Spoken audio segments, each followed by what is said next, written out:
Hello बच्चों, let's read the question. Question is the value of sum n equal to 1 13 iota raised to n plus iota raised to n plus 1 where iota equal to under root minus 1 equal to iota 1 minus iota 0. Solve करते हैं question को. इस question के लिए जो की concept है वो देख लेते हैं यहाँ से. की कॉन्सेप्ट में है, देखिए यहाँ पर हमारे पास रिजल्ट होता है, एक रिजल्ट होता है हमारे पास 1 plus eta square plus eta cube. ये जो सम है ये हमारा किसके इक्वल आता है, 0 के, क्योंकि आयटा स्क्वायर की वैल्यू -1 होती है और आयटा क्यूब की माइनस आयटा, तो ये रिजल्ट हमारा 0 के इक्वल होता है. ठीक है, और इसको अगर हम जनरलाइज फॉर्म में देखें तो ये हमारा iota raise to n plus iota raise to n plus 1 plus iota raise to n plus 2 plus iota raise to n plus 3, ये आ जाता है इसके इक्वल 0 के इक्वल. तो ये हमारे पास जनरल रिजल्ट होता है, तो इसको हम यूज में लेंगे यहाँ पर. सॉल्व करते हैं क्वेश्चन को. अब इस क्वेश्चन में यहाँ पे दिया हुआ है summation n equal to 1 to 13 iota raise to n plus iota raise to n plus 1. इसकी वैल्यू हमें फाइंड करनी है ना, इस सम की. तो जब हम पुट करेंगे तो देखो ये कितना आएगा, ये आ जाएगा आयटा, फिर यहाँ से ये आ जाएगा आयटा स्क्वायर, फिर हम जब 2 पुट करेंगे तो ये आएगा आयटा स्क्वायर आयटा क्यूब, फिर जब हम 3 पुट करेंगे तो ये आ जाएगा हमारे पास आयटा क्यूब आयटा रेस टू 4. ठीक है, डॉट डॉट डॉट डॉट, और जब हम 13 पुट करेंगे तो हमारे पास क्या हो जाएगा, आयटा रेस टू 13 और आयटा रेस टू 14. ठीक है, ये हमारे पास बनेगा.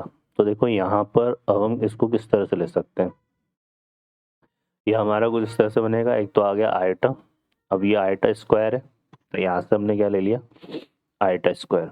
ठीक है, फिर यहाँ पे हमने क्या ले लिया, आयटा क्यूब ले लिया. ठीक है, फिर आयटा रेस टू 4 ले लिया एक इस तरह से हमने, और डॉट डॉट डॉट, और ऐसे ही यहाँ पर हमने क्या ले लिया, आयटा रेस टू 13. तो एक तो ये बन जाएगा हमारे पास. अब आयटा स्क्वायर आयटा क्यूब हर टर्म्स हमारे पास 2 बार आएगी ना, तो यहाँ से आयटा स्क्वायर हमने ले लिया, फिर हमने ले लिया आयटा क्यूब हमने ले लिया, और ये जो टर्म्स है हमारे पास कहाँ तक जाएगी, डॉट डॉट डॉट, लास्ट में क्या लेना पड़ेगा हमें, आयटा रेस टू 14. तो ये हमने इसमें ले लिया. अब देखो यहाँ पर हमें बताया कि जो आयटा की कंटिन्यूस 4 टर्म्स होती हैं, जैसे आयटा हो गया, आयटा स्क्वायर हो गया, आयटा क्यूब हो गया, आयटा रेस टू 4, इस सबका सम मिला करके कितना हो जाएगा, 0, है ना. तो 0 हो गया. फिर ऐसे iota raise to 5, iota raise to 6, iota raise to 7, है ना, और आयटा रेस टू 8, वो सम 0 हो जाएगा. तो हमारे पास 0 आ गया. आयटा रेस टू 8 तक 0 हो गया. फिर आयटा रेस टू 9, ठीक है, फिर हमारे पास आयटा रेस टू 10, 11 और 12, वो भी हमारा किसके इक्वल आएगा, 0 के इक्वल. फिर बचा क्या, iota raise to 13. Iota raise to 13 को क्या लिख सकते हैं, अगर इसको 4 से डिवाइड करेंगे तो 1 रिमाइंडर बचेगा, तो ये किसके इक्वल आएगा, आयोटा के. ठीक है, क्योंकि आयटा रेस टू 4 की वैल्यू 1 होती है, तो इसको iota into iota raise to 12 लिख सकते हैं, और 12 क्या है, 4 का मल्टीपल है, तो ये आयटा आ जाएगा यहाँ से. फिर आता है प्लस. अब ऐसे इसमें करते हैं, यहाँ पर ये जा रहा है 14 से, तो eta square plus eta cube, फिर आ जाएगा आयटा रेस टू 4 और फिर आयटा रेस टू 5. तो हमारे पास 2 3 4 5 है ना, ये मिलके सम क्या हो जाएगा, 0. फिर उसके बाद आते हैं हम यहाँ पे 6 7 8 और 9, यहाँ तक सम कितना हो जाएगा, 0.